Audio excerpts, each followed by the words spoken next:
Viewers beware. It's no. Keep going. Let me reset. I need a swig of water. Viewers beware. It's a Goosebumps review.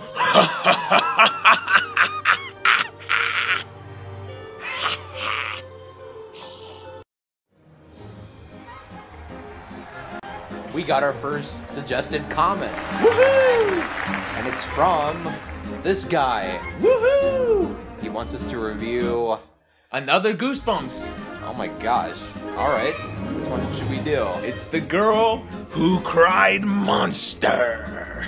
Once the library closes, one girl is in for the most eye-popping experience of her life. There's a monster in the library! Will anyone believe her? Keep running, little one. Find out on an all-new Goosebumps with the Girl Who Cried Monster. Alright, so you over there, what did you think of The Girl Who Cried Monster? I think it's pretty good. It is sillier than what I thought it was gonna be. Very unexpected from what you were originally thinking. I mean, this is coming from someone who only watched The Haunted Mask, so I went into this thinking it would be somewhat like that. And pretty straightforward, you know what I mean? Pretty But then you get to the end, and it's not so straightforward. It's not so straightforward, but we'll save that for the end. So this is a spoiler-free part of the review.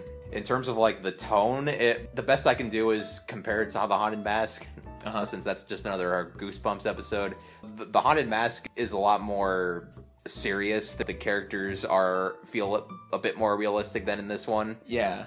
But there's a good reason why the characters don't act realistic at the end of The Girl Who Cried Monster, which...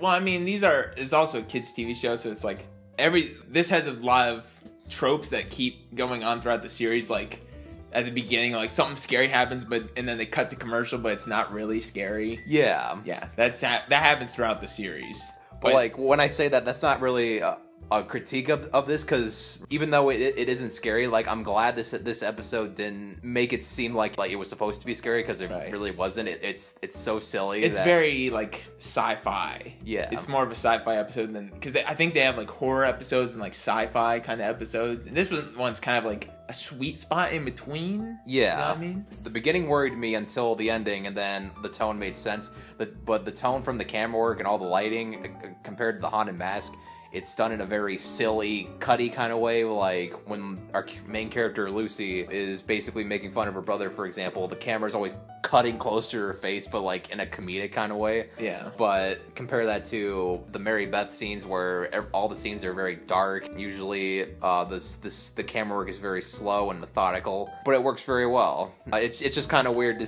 see The Haunted Mask, that kind of story, and The Girl Who Cried Monster, that kind of tone in the same kind of series. Like they kind of tonally clash a little bit. That might be the only critique-ish I have. It's an anthology series. The fact that it's different is a great thing, I think. So you can, like, if you watch episode after episode of Goosebumps, it's not like the same rehashed crap all over again, you know what I mean? Well, apparently this episode was one of the first... I'm not sure if it was one of the first books made, but the first season. It was one of the first episodes of the first season, so it might have started out silly, and then it became more serious. I mean, made for kids, you know what I mean? Yeah. So, but like with Goosebumps, is R.L. Stine's goal to scare kids, or is it to make it a funny and joyful ride for kids? So I think it's a little bit of both. I think this one in particular, because like, you know, Dad's always cracking jokes and stuff and talking about his big meatballs. Yeah, but there was nothing like that in The Haunted Mask. I think that it just depends on the episode. I feel like if I was a kid watching this, if I was that same kid that watched The Haunted Mask years ago and watched this episode, there's no way my little kid self would be scared of this. I would be just as... I mean, people have different phobias, though, so, I mean, probably grossed out a lot of kids to see, like, crickets and, like, real spiders and him eating those things. Yeah, grossed out is the... And how slimy... Different fears for different people. Okay. So some might be scared of this, and maybe most won't. Yeah, probably. Sure. I mean, and definitely when you're younger, that might be your first introduction to makeup and like how they made the eyes move on the on Mr. Morton. The Oh, librarian. I know. And his transformation is always the same. It's always the camera cuts away from Mr. Morton, and then it cuts to him with one eyeball, and then it zooms out comedically to show him wriggling around in his mask. I don't know if it's intentionally comedic. Let's just put it that way. Okay. It might just be how the show is shot. I think it's intentional if you're picking up on it, maybe then. But the ending is really silly. Like, yes, the ending is very silly. Because I think that's what makes me think it's intentional. Do we want to spoil it now? The ending. Sure. So what happens at the ending is Mr. Morton, who ends up being initially the monster that our main character Lucy finds out about, assumingly is trying to prove that he is a monster to her family. Her parents bring him over for dinner, and initially we thought it was because they're stupid, but really it's because they're monsters. Not stupid, but like oblivious, like parents always are. Like they never believe the kid that it's a monster. Yeah. You know what I mean? At first we thought the parents were oblivious to the fact that Mr. Morton was a monster, and we also thought that Lucy was oblivious to the fact that her evidence was just terrible.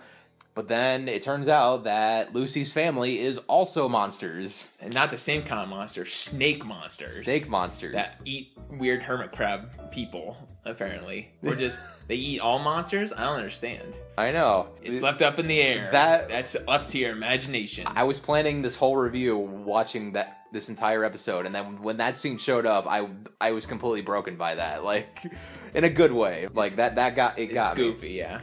It does... I do have one critique of it, the fact that the little brother isn't on it, but at the beginning of the episode he's frightened by the monster stories. Like, why is he frightened by that if he's a monster? He doesn't have his fangs yet. He can't defend himself, you know what I mean?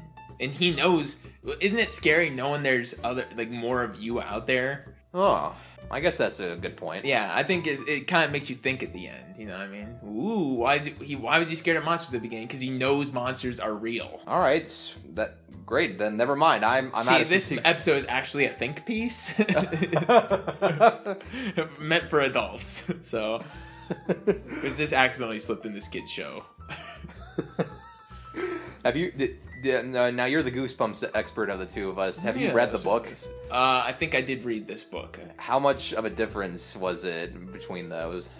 I mean, the book takes longer to read, is more in depth. You know what I mean? I think more stuff happens in between. Because last time I thought the Haunted Mask review, you told me that the librarian eats kids in the book, or was that is that a different story? I'm not completely sure. That's why I remembered him eating kids. But he tries to eat a kid, so I assume that he eats kids. Okay. I'm not sure if he actually ate a kid in the book or not. There might have been some rumors or something that he was a monster or something before it was confirmed in the book. Not sure. Okay. Well, never mind. I guess... Cue comment about me being wrong. Yeah, if this guy over here is wrong, leave a comment telling him he's an idiot. Maybe. I don't know. Or just leave a comment that I'm an idiot. Even if I'm right. Leave a comment, please. We're poor. Oh my god, please. All right. Tell us we're weird. All right. Yeah, it's so tonally different from the Haunted Mask. I guess it really isn't worth comparing the two. Is the Haunted Mask still the best, in your opinion? Yeah, for sure. It sticks with you more than this one does. Yeah. I think when I watch a Goosebumps episode, ultimately I want to be scared. Even though this episode didn't give that to me, I was still satisfied with what it gave me. It still didn't frighten me, or it didn't give me the impression that if I was a kid, I'd be frightened by it, unless I was afraid of spiders, I guess. But it's not really fair because Goosebumps has more time to develop the characters in the story, and this one definitely feels more of like a show, like they're getting it along. You know what I mean? Yeah, I guess it's just a quick little thing. It's one of their first episodes. It does feel like it has a lower budget than the Haunted Mask because a lot of the camera work and the lighting is not as good as what the Haunted Mask offers. Right. Well, I mean, awesome. it's also Halloween in the Haunted Mask, so maybe that's why the lighting's really good. I mean, when they're in the library, it's lit pretty spooky. Yeah, kind of. And then they got that big old library that looks spooky and stuff like that, and they film it from the bottom so it looks much bigger than it is. You know what I mean? It's still got some spooky elements. Ooh. Some of it that lasts for like 2 minutes. Most of it's in like the middle of daylight, and then she runs out of the library and it's daytime, which kind of ruins the tone of it. Yeah, there's a little bit of day-night stuff that is a little wonky. It ruins any scary tone that it goes for. Yeah, something scary happens at like breakfast time. Yeah, luckily it's meant to be silly and it works, but whenever it tries to be scary, it either fails or either intentionally or not intentionally. I'm not sure, but either way, I like it. Yeah, I like it too. It was very enjoyable to watch still to this day. All right, and people go back and watch this episode. Yeah, it was worth it. It's only 21 minutes long, and you could spend 20 minutes in worse ways. Yeah, I think kids 8 and above will like it. I don't think there's nothing below. Or below. I think eating crickets might be a bit much. Teach your kids to eat crickets. They're a good source of protein. I mean, and then eat Teach them about culture. Teach them about monster culture. Enjoy a fine tarantula. Eat a handful of crickets. Waste your food by letting them hop off and all over your library. So you just got a cricket-infested library. Think about that. There's crickets all over that library. How you read when there's crickets chirping? How is it that no kid ever notices that there's crickets all over the place? Or maybe it's just those 2 kids in there. You never see anyone else in that library. I know. She closes the door immediately, and he immediately thinks that everyone's gone. And I like how she's supposed to go like the Reading Rangers, but there's only 2 of them there. I know. And like they didn't even get together to just read a book. I guess they show up at the library and read a book in a day because they're geniuses. But yeah, I'm gonna recommend this too for kids 7 and up. You disagree, but 7 you and keep up. going down. You keep going down with the age. You said 8 and up, and now you're going 7 and up. Oh, fine. 6, I think you just want to 7 up. 6 and up. 6 and up. 6 and up. Okay. 5. Fetus and up. Fetus and up. Fetus and up. If you make it past the 3rd term, this movie's for you.